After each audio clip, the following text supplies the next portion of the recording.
Hey, um, how did the show go? Largest crowd for IWE, 288, legit, 270 chairs, each one, with somebody sitting in it till they ran out of chairs at 270, and then 18 more people standing. A triumph, a Roman triumph, especially in this day and age. Um, a show that drew more than Southern Honor and Southern Fried. Does anything else need to be said about that? No. That's what happened. People can bitch, moan, complain, and cry about it. And a hot crowd. And a show that flowed better from segment to segment than any I've been a part of at IWE, either as an observer or somebody helping. Um, the talent level, phenomenal, right? It's Joe Black and O'Shea Edwards. It's the undeniable Ashton Starr. It's um, Carly Bravo killing it with AC Mack. And, you know, and Owen Knight, excuse me. It's Slim J, it's David Ali. It's the owner, Tim, taking a hellacious great bump. It's the Ugly Ducklings killing themselves out there with the exotic youth in the wildest brawl and thumbtacks, and it was crazy. It's Amber Nova impressing me to no end, and Angelica Risk, and it's Danny Jordan, who wasn't able to wrestle because of a busted arm from a car accident, who went out there and got all the heel heat that Angelica Risk needed, and it was young guys like Landon Hale and Hunter who went out there and sent me off to Defcon 1. What does that mean? It was probably the first time a lot of those people, if not everybody there, got to witness me completely lose my mind. They did way too much in their match, and I felt took away from the show. They themselves got over, but at the expense of the rest of the show, and I wasn't fucking having it. It was wild. I'll go into more about that at another time. But to his credit, um, Landon Hale talked to me about it afterwards and really wanted to specifically know what they had done wrong, and I let him know. And he took it like a man. Unfortunately, he's not going to be wrestling on the next show because he's getting married, so I congratulated him. We parted on good terms, but I would definitely want the fuck off. Listen to my voice. That's for me yelling and screaming. Um, Eric the World Walker showed up really just to hang out, but he helped them with their new computer system and the screens and all that and helped them figure all that stuff out. And so Tim, again, Tim catered. The thing was catered and it was wonderful. And the boys are so respected. One cooler full of Gatorade, one cooler full of water. It, I just can't say enough, man. And then Tim, he's like, let's give him a dark match. Let's give Eric Walker a dark match. And who could he wrestle? And then I know Irving was coming with Ripley, and I just Irving West. And then so put Ripley in Irving West's corner and put another guy who wanted to do managing in Eric Walker's corner. And they worked out a great little 5 minute match that got over. It was the dark match, which normally gets no reaction. And they got a great reaction because they just stuck to simple storytelling. And a lot of the matches that stuck to that simple storytelling really got off well. Skrilla with is he or is he not a heel went, yes, I'm a full heel, and absolutely got over with Josh Magnum and won. And it's just great to see people that you like and love succeed. And yeah, I went off. But the end of that show went off really well. And I inserted myself into the show, not in any noticeable way, but making sure the security guards and, cleanup happened correctly and jumped in. Like, again, the Ugly Ducklings match, they had thumbtacks, 2,500 thumbtacks used. And those are stuck in everything. And we had to clean that ring, and we had to get it clean quickly. So grabbed a crew, and I jumped in there and got thumbtacks stuck in my hand. I'm like, you do what you got to do. And I felt alive, so alive. Whether I was going off DEFCON 1 style or making sure things were good. Something that I know I'm going to catch hell from certain people. I did not get a picture with Sunny because she was a total fucking cunt. From the second I laid eyes on her to the second she approached me about what's this, what's this, she's just a fucking total bitch. And I get that she's been through a ton of shit. And I think it's great Tim brought her in just to make people happy. And she was not worthy of her treatment. She got treated incredibly well, flown in from Jersey, and all the rest of this shit. And she couldn't act happy about it for a fucking second. And I get that she's been through the ringer, and I can't say I've walked a mile in her shoes and all of that shit. I'm going to grant you all of that, but she was not worthy of that event because everybody else did their fucking level best, and it showed, and the crowd appreciated the fuck out of it. And it was wonderful. Wonderful to see. It was just great. And a whole bunch of my favorite people were there. I got a great picture, which I'm going to put up for sure. I'm going to make the Amber Nova picture just because it's the last thing on my mind. But, you know, the picture with the crew, with the PCW guys, by and large, it's really meaningful to me. And I made sure I got the pictures. I got to, you know, put into practice what I preach and get the pictures, get the pictures, get the pictures. Should I have got the Sunny one, I guess? And Josh Fields very nicely asked her, it's like, oh, it'd be great if you wore his green jacket. And she was just like, I don't wear other people's clothes. And that's fine. But just that coupled with her attitude all night long, I just didn't want a picture from her. When there are women there who are so great, right? Candy's there. We get along. She's so wonderful.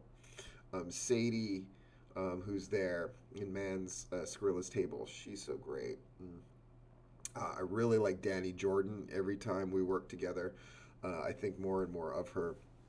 Angelica Risk is green as it gets, but probably has had less than 15 matches. But gave her all, and more importantly, let Amber lead the way. And that worked out really well. But the nicest surprise of the night is a bunch of us went to go eat afterwards. Skrilla, Sadie, most of the exotic youth, and then a couple of the fans and people who help out with IWE. We go out to eat along with Amber Nova. And Amber Nova, to her credit, she doesn't know us from Adam, really, right? She kind of knew David Ali, though he didn't go out with us because, you know, people that she knew through AEW, right? But I could tell she wanted to go out. So I'm very happy to take you, and then I'll take you to her hotel. Turns out her hotel's right next to mine. And she probably should have just stayed at my hotel. Because my hotel's really cool. But in any case, and I have 2 beds, as those who remember from the Candy Cannoli, Zach Mosley having to crash in my room story. But I really bonded with a bunch of people much closer, David Ali amongst them. And then Slim J, who I think the world of. Really love Slim. And newfound respect for especially White Mike of the Ducklings, who got a really severe cut on his head. And so did the really smart thing and did not go back out there because he knew the blood was going to take away from. It was severe. He ended up in probably the fastest medical treatment I've seen of something of its type. He went away and then he came back and they put the 4 staples in his head. And so I'm glad he's okay. No concussions, hopefully, or anything like that.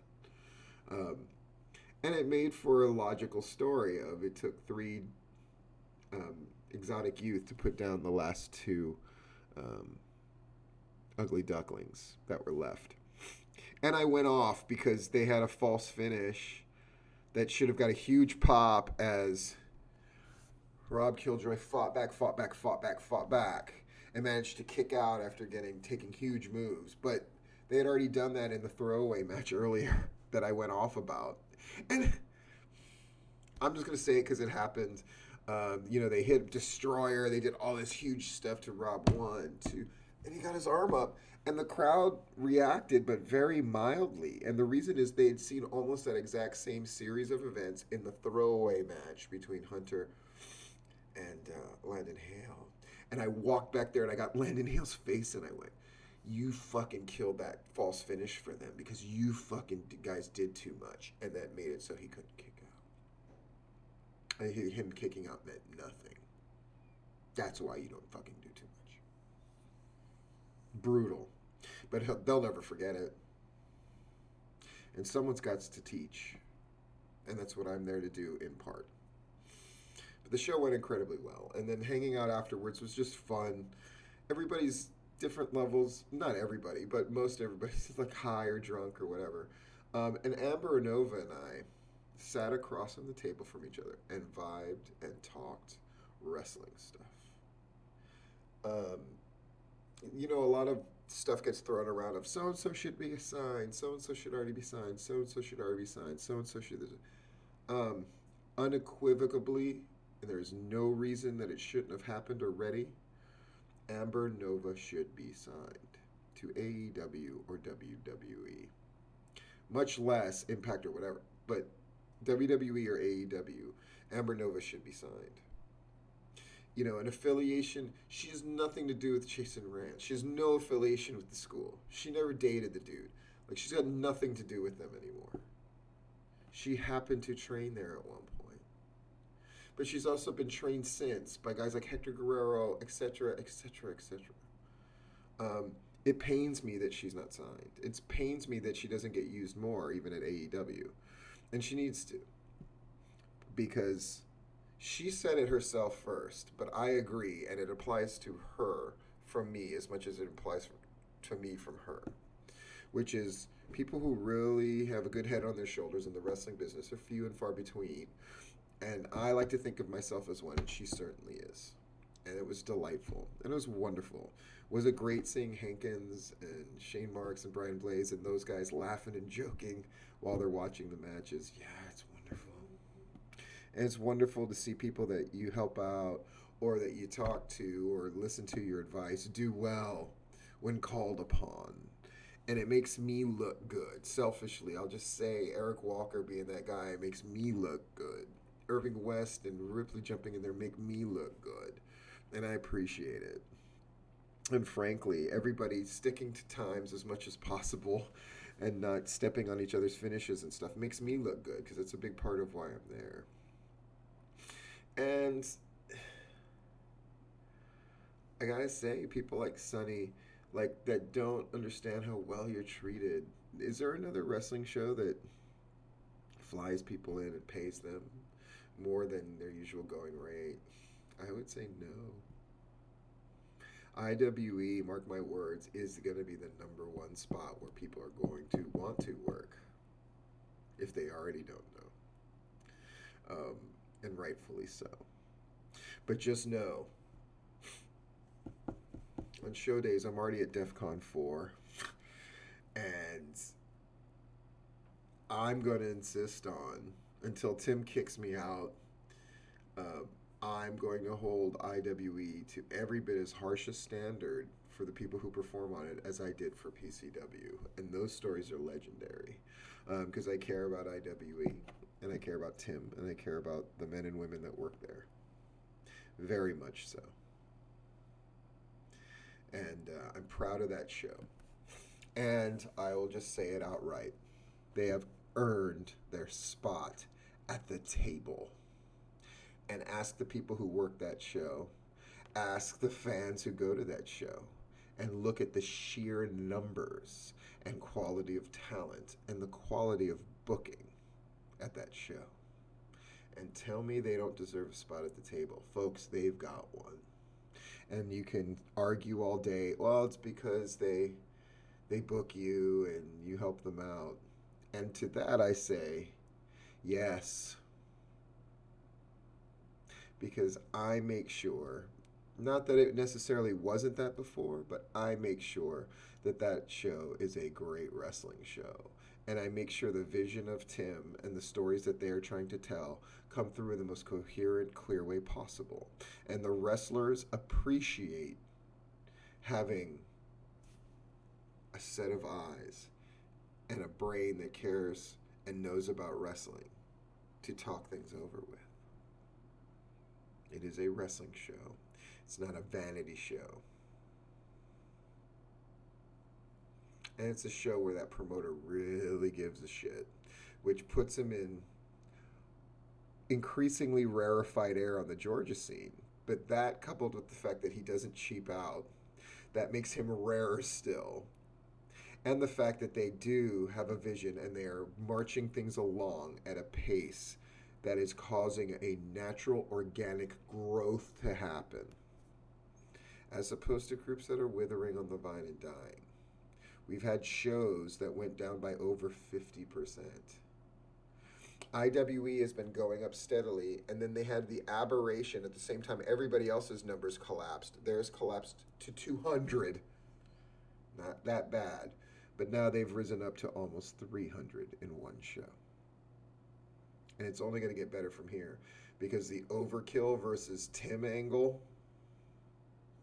it's now one of their main event angles. One of them.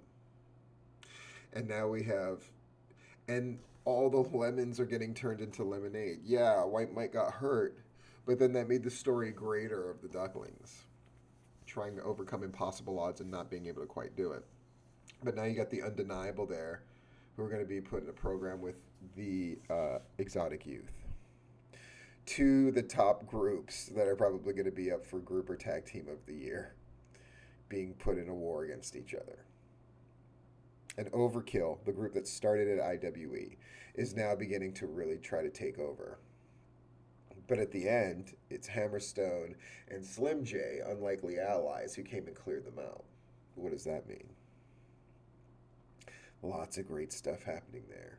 Young talent being developed instead of just booked. Guys that really knew what they were doing, hitting their stride. Carly Bravo has never looked better. And AC Mack and Owen Knight did their thing. Dude, greatness is greatness. But I gotta say, when I look back on it, it's gonna be about seeing people that I love and guys that I trained and really getting a reputation beyond. I think a lot of people are beginning to understand a hell of a lot more than a guy who does video blogs, though that is a big part of what I do now. I'm pretty good at this wrestling shit, and I'm glad I get the opportunity to do it at a place like IWE, who really appreciates it. As much work as it is, and as torn up as my voice is, and all the rest of it. And tomorrow, we have the lunch brunch kind of thing at 11, and then I have a gig at 2 in Augusta, and then I drive back. And it turns out I could have driven David Ali, who is going to Orlando, but we're already making tentative plans where next time, the next show, January 8th, which is going to be a barn burner, I'm going to have David Ali with me. And drive him back to Orlando, and me and that young man are gonna fucking talk wrestling like a motherfucker, and it's awesome. And I feel really, really glad I get to be part of this whole thing.